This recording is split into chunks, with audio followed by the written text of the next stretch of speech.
Utilisez la règle pour mesurer. Avant de regarder cette vidéo, je vous conseille de regarder celle consacrée aux unités de longueur en cliquant ici. Pour mesurer des petits objets, on utilise une règle graduée en centimètres. On remarque que dans cette règle, il y a des nombres. Ces nombres sont appelés graduations. Les graduations commencent par 0, mais parfois le 0 n'est pas toujours écrit. Cela signifie qu'il correspond au bord de la règle.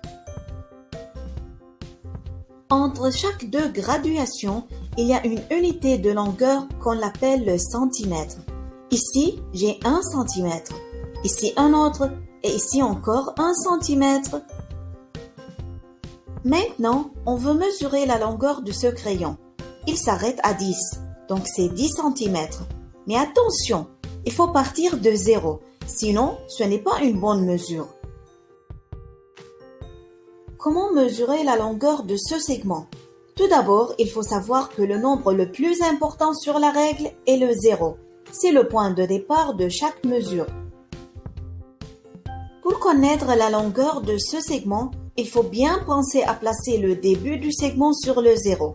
Ensuite, il est nécessaire de placer la règle, de l'aligner et de la coller sur ce segment.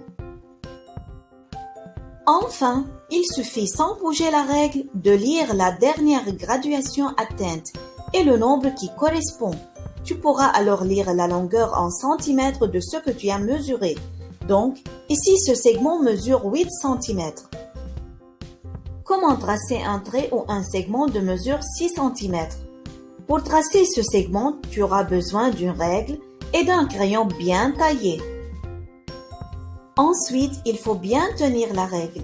Si tu ne la tiens que d'un côté, la règle tourne. Il faut alors bien mettre les doigts au milieu et les écarter pour que la règle ne bouge pas. Il faut maintenant que tu traces ton segment en collant bien le crayon à la règle. Pour tracer un trait de 6 cm, tu commences par 0 et avec ton crayon, tu vas jusqu'à 6.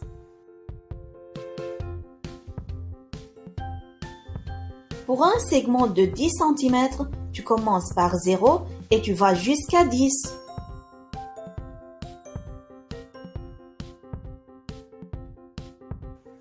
Évidemment, pour s'habituer à utiliser la règle et à tracer des segments, il faut s'entraîner.